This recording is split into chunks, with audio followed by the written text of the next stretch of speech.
اس لیے آپ کو اس کا ٹیسٹ تھوڑا عجیب لگ رہا ہے۔ تب میں نے اس سے پوچھا کہ یہ لاک ڈاؤن کے ٹائم پر تم نے دکان کیوں کھول رکھی ہے؟ پولیس وغیرہ آتی ہے تو تمہیں کچھ نہیں کہتی کیا؟ اس پر اس آدمی نے ایک عجیب سی مسکراہٹ کے ساتھ مجھ سے کہا، پولیس تو کیا، ہمارا تو کوئی بھی کچھ نہیں بگاڑ سکتا۔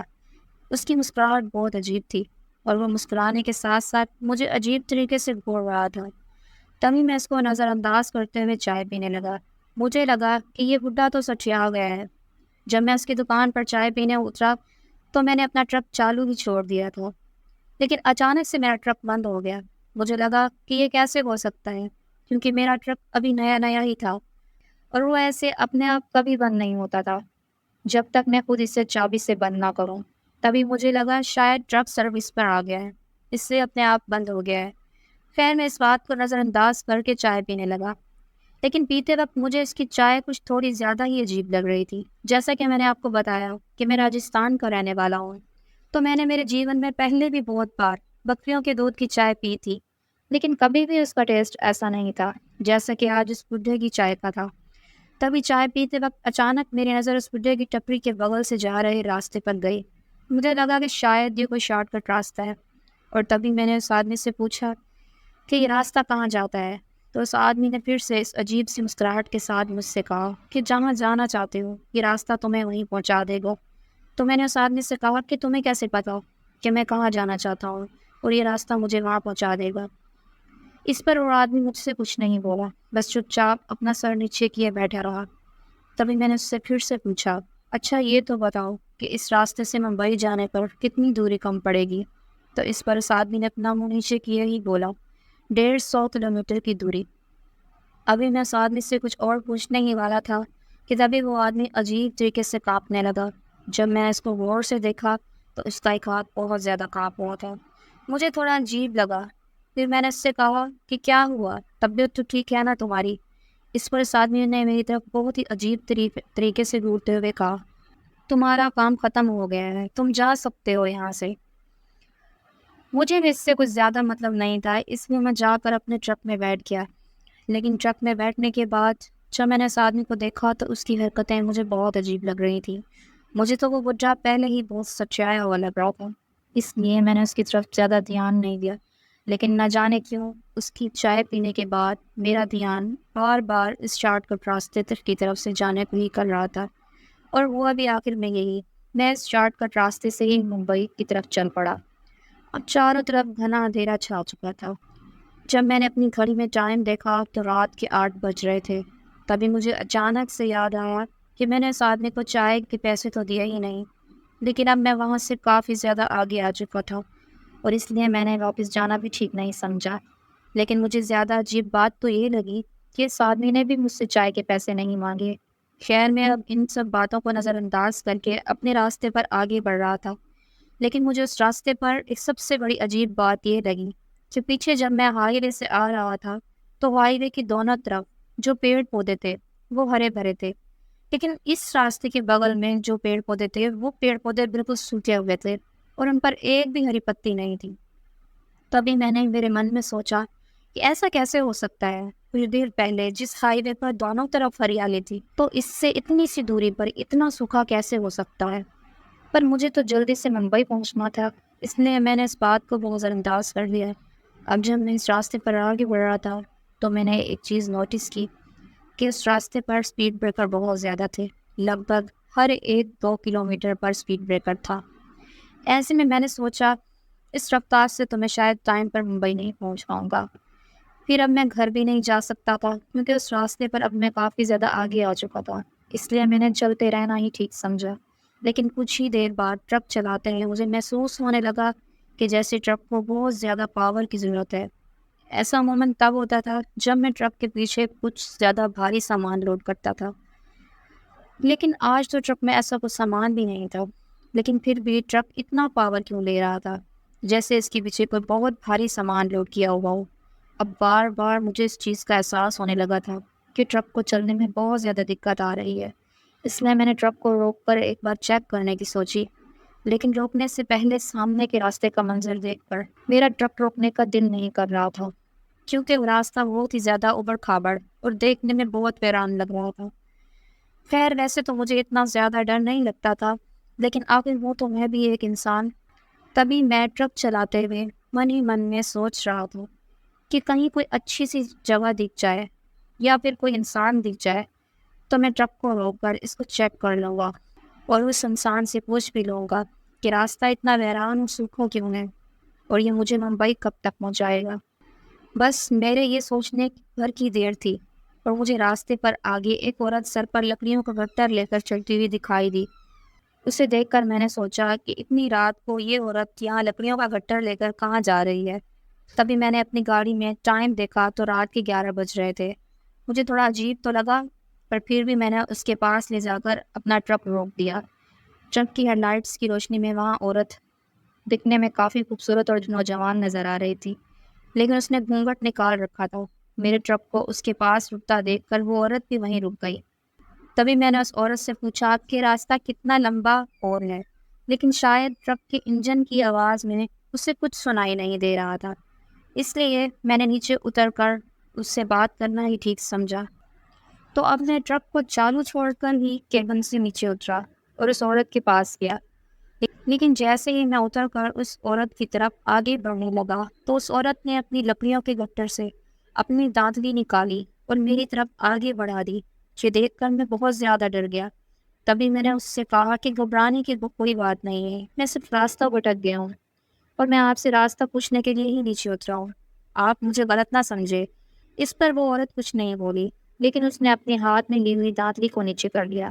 دراصل دانتلی ہمارے راجستھان میں ایک پرکار کا اوزار ہے جسے کچھ بھی لکڑیاں یا چیزوں کو کاٹنے کے کام میں لایا جاتا ہے۔ ابھی میں اس عورت سے کچھ اور پوچھنے ہی والا تھا کہ تبھی اس نے اپنا گھونگھٹ اوپر کیا، اور اس کی گھونگھٹ اوپر کرتے ہی میں تو حیران ہو گیا کیونکہ وہ دکھنے میں کافی زیادہ خوبصورت تھی۔ تبھی میں نے اپنے آپ کو سنبھالتے ہوئے اس عورت سے پوچھا کہ کیا یہ راستہ آگے جا کر ٹھیک ہوگا یا ایسے ہی اوبر کھابڑ رہے گا؟ اس عورت نے کہا کہ نہیں، یہ راستہ آگے زیادہ خراب نہیں ہے، آگے جا کر اچھا راستہ ہے۔ لیکن اس کی آواز سنتے ہی مجھے بہت عجیب لگا، کیونکہ وہ جتنی دکھنے میں خوبصورت تھی اس کی آواز اتنی ہی بدصورت، یا پھر یوں کہیے کہ اچھی نہیں تھی، کیونکہ اس کی آواز بالکل مردوں کی طرح تھی۔ جب وہ بول رہی تھی تو مجھے ایسا لگا جیسے کوئی عورت نہیں بلکہ کوئی لڑکا بول رہا ہو، لیکن میرا دھیان اس کی آواز سے زیادہ اس کی خوبصورتی پر جا رہا تھا۔ اس لیے میں نے اس سے پوچھا کہ آپ اتنی رات کہاں جا رہی ہوں، اور وہ بھی لکڑیوں کے گٹروں کو لے کر؟ اس پر اس عورت نے کہا کہ لاک ڈاؤن کا سمے چل رہا ہے نا، تو دن کے سمے تو باہر جا کر لکڑیاں نہیں لا سکتے، اس لیے میں رات کے سمے ہی لکڑیاں لے کر آتی ہوں، کیونکہ ہمارے گھر پر لکڑیوں پر ہی کھانا بنتا ہے۔ میں نے سوچا کہ ہو سکتا ہے یہ عورت سچ بول رہی ہو، کیونکہ اس سمے لاک ڈاؤن میں ماحول بھی ایسا ہی تھا۔ تبھی اچانک میرا ٹرک اپنے آپ ہی بند ہو گیا۔ جب تک ٹرک چالو تھا تب تک تو سڑک پر ہیڈ لائٹس کی روشنی تھی، لیکن جیسے ہی ٹرک بند ہوا تو چاروں طرف اندھیرا چھا گیا۔ اب جیسے ہی اس اندھیرے میں نے اپنی نظر اس عورت کی طرف گھمائی تو میرے تو ہوش ہی اڑ گئے، کیونکہ ہیڈ لائٹ کی روشنی میں جو عورت اتنی خوبصورت اور جوان دکھ رہی تھی، اندھیرا ہوتے ہی وہ عورت اب اتنی ہی زیادہ بدصورت اور بری نظر آ رہی تھی۔ اس کا چہرہ ایک طرف سے پورا جلا ہوا تھا اور اس کے ہونٹ بالکل کالے پڑ گئے تھے۔ اب اس کا یہ منظر دیکھ کر میں تھر تھر کانپنے لگا اور پورا پسینے سے بھیگ گیا۔ میری یہ حالت دیکھ کر وہ عورت ایک عجیب طریقے سے مسکرانے لگی۔ اب جیسے جیسے وہ عورت مسکرا رہی تھی تو ویسے ویسے ہی اس کے ہونٹوں سے خون ٹپک رہا تھا۔ یہ سب دیکھ کر میں تو وہاں جیسے پتھر کی طرح ہی جم گیا تھا۔ میں ہلنا اور چلانا چاہتا تھا اور میرے حلق سے آواز نکل ہی نہیں رہی تھی، اور پیروں کو تو جیسے کسی نے فیویکول سے چپکا دیا ہو۔ اس عورت اور میرے بیچ میں صرف 2 قدموں کا ہی فاصلہ تھا۔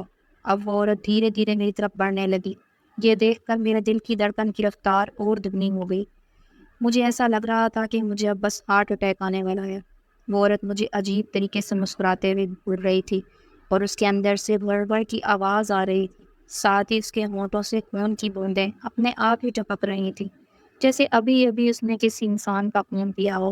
اور اس عورت کی مسکراہٹ بالکل اس بڈھے کی طرح تھی جس نے شام کے وقت اس ٹپری پر مجھے چائے پلائی تھی اور اس نے مجھے یہ شارٹ کٹ کا راستہ دکھایا تھا۔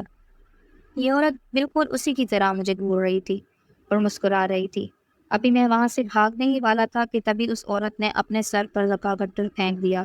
جب میں اس گٹر کی طرف دیکھا تو میری تو گگی ہی بیٹھ گئی، کیونکہ وہ کوئی لکڑیوں کا گٹر نہیں تھا، بلکہ وہ انسان کی ہڈیوں کا گٹر تھا، جس میں بہت سارے انسانی کنگال تھے۔ یہ دیکھ کر تو میں اب ڈر کے ساتویں آسمان پر تھا۔ یہ سب دیکھ کر میں سمجھ چکا تھا کہ میں بہت غلط راستے پر آ چکا ہوں، اور اس کے ساتھ ہی میں بہت بری طریقے سے پھنس بھی چکا ہوں، کیونکہ یہ عورت اب مجھے زندہ نہیں چھوڑے گی۔ اور اس گٹر کی طرف دیکھ کر میں یہی سوچ رہا تھا کہ ان لوگوں کو بھی اس نے مار دیا ہوگا، اور یہ انہی سب لوگوں کے کنگال ہیں، اور آج کے بعد اب ایک کنگال میرا بھی ان میں شامل ہو جائے گا۔ اب وہ عورت دھیرے دھیرے مسکرانے کے ساتھ ساتھ ہنسنے بھی لگی۔ ابھی یہ سب کچھ چل ہی رہا تھا، تبھی پتہ نہیں اچانک سے وہاں پر اندھیرے میں سے ایک آدمی آیا، اور اس آدمی کو آتا دیکھ کر مجھے اپنی جان بچنے کی کچھ امید دکھنے لگی۔ مجھے لگا کہ یہ آدمی یہاں آ کر مجھے اس عورت کے چنگل سے چھڑا لے گا، لیکن جیسے ہی وہ آدمی قریب آیا تو اس کا چہرہ دیکھ کر میری بچنے کی امید کی بجائے مرنے کی سنبھاونا زیادہ بڑھ گئی، کیونکہ یہ وہی آدمی تھا جس نے مجھے اس ٹپری پر چائے پلائی تھی۔ میرے نزدیک آ کر وہ بوڑھا مجھ سے بولا، کیوں ڈرائیور بابو، بنا پیسے دیے ہی چلے آئے؟ چائے کے پیسے کون دے گا؟ تبھی میں ان دونوں سے کہنا چاہتا تھا کہ تمہاری چائے کے پیسے لے لو، پر مجھے چھوڑ دو، میری جان بخش دو، لیکن میرے حلق سے تو آواز نکل ہی نہیں رہی تھی۔ اچانک سے اس چڑیل نے میرے سینے پر ایک لات ماری، اور میں دھڑام سے پیٹھ کے بل سڑک پر گر پڑا۔ مجھے اب سمجھ آ چکا تھا کہ یہ لوگ مجھے جان سے مار ڈالیں گے۔ ابھی میں اٹھ کر وہاں سے بھاگنا ہی چاہ رہا تھا کہ تبھی وہ چڑیل عورت اچانک سے اچھل کر میرے سینے پر آ کر بیٹھ گئی، اور اس نے مجھے مارنے کے لیے وہ اس دانتلی سے میرے پر وار کرنے ہی والی تھی کہ تبھی اچانک میرا فون بج اٹھا، اور میرے فون کے بجتے ہی وہ عورت اچانک چلانے لگی اور زور زور سے اپنے دونوں کانوں کو دبانے لگی، جیسے اس سے میرے فون کی آواز بہت تکلیف دے رہی ہو۔ تبھی میں نے میرے فون کی گھنٹی کی طرف دھیان دیا تو مجھے یاد آیا کہ میں نے میرے فون کی گھنٹی میں ہنومان چالیسا لگا رکھی تھی، اور فون آنے پر اس ہنومان چالیسا کی آواز کو سن کر ہی وہ چڑیل چاہ کر بھی مجھ پر وار نہیں کر پا رہی تھی۔ تبھی میں نے دماغ لگایا کہ اگر میں نے اس فون کو اٹھا لیا اور یہ گھنٹی بند ہو گئی تو گھنٹی بجنے کی بند ہوتے ہی یہ چڑیل میرے اوپر پھر سے حاوی ہو جائے گی، اس لیے میں نے فون نہ اٹھانا ہی ٹھیک سمجھا، اور فون کچھ دیر بعد ہی کٹ گیا اور گھنٹی بجنا بھی بند ہو گئی۔ گھنٹی بجنے کے بند ہوتے ہی وہ چڑیل میرے اوپر پھر سے وار کرنے ہی والی تھی کہ تبھی پھر سے فون بج اٹھا، اور پھر سے فون میں ہنومان چالیسا کی آواز بجنے لگی۔ اس کے ساتھ ہی اس بار اچانک سے پتہ نہیں کیسے میرا ٹرک اپنے آپ ہی چالو ہو گیا، اور ٹرک کے چالو ہوتے ہی ٹرک کی ہیڈ لائٹس کی روشنی جلی اور میرے آس پاس اجالا ہو گیا۔ اجالا ہوتے ہی وہ چڑیل عورت اور وہ بڈھا وہاں سے غائب ہو گئے، لیکن ابھی بھی میرے فون میں ہنومان چالیسا بج رہی تھی۔ کوئی تو تھا جو بار بار میرے فون پر فون کیے جا رہا تھا، جس کی وجہ سے وہ ہنومان چالیسا بج رہی تھی۔ اب میں سمجھ چکا تھا کہ اگر اس چڑیل اس بڈھے کے چنگل سے نکلنا ہے تو ہنومان چالیسا ہی ایک ماتر میرا سہارا ہے، جو کہ مجھے یہاں سے سکشت باہر نکال سکتی ہے۔ اس لیے میں اپنے شریر کا پورا زور لگا کر ترنت اٹھا اور ٹرک کے کیبن میں چڑھ کر میوزک سسٹم میں فل آواز میں ہنومان چالیسا چلا دی۔ اب میں ٹرک کو فل سپیڈ میں بھگائے جا رہا تھا، تبھی ہنومان چالیسا کی آواز کے ساتھ مجھے میرے پیچھے سے ایسی آوازیں آ رہی تھیں جیسے کوئی چلا رہا ہو، جیسے کسی کا کوئی چھوٹ گیا ہو، لیکن میں ان سب کی آوازوں کو نظر انداز کر کے صرف اپنے ٹرک چلانے پر دھیان دیا۔ ٹرک چلاتے وقت میں نے سوچا، آج کس کا فون آیا ہوگا جس کی وجہ سے میری جان بچی ہے؟ میں دیکھنا چاہتا تھا کہ آخر کس کی وجہ سے آج میری جان بچی ہے، اس لیے میں نے اپنا موبائل نکالا اور دیکھنا چاہا کہ کس کا فون آیا ہے۔ تبھی میرے دماغ میں آیا کہ ہو سکتا ہے وہ چڑیل اور وہ بڈھا ابھی بھی میرے پیچھا کر رہے ہیں، اس لیے ابھی مجھے میرا پورا دھیان صرف ٹرک چلانے پر لگانا چاہیے، اور جب میں ممبئی میں انٹر ہو جاؤں گا، کوئی رہائشی علاقہ آ جائے گا، تبھی میں ٹرک کو روک کر فون کو دیکھوں گا۔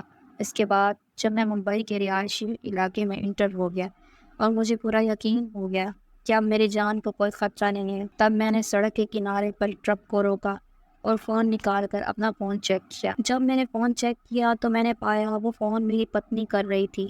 تب میں نے سوچا کہ اسے بھی چنتا ہو رہی ہوگی کہ میرے اتنی بار فون کرنے کے باوجود بھی فون کیوں نہیں اٹھایا، اس لیے میں نے واپس اپنی پتنی کو کال بیک کیا اور جب میں نے اپنی پتنی کو واپس کال بیک کیا اور جو بات سنی اسے سن کر میری آنکھوں میں آنسو آ گئے۔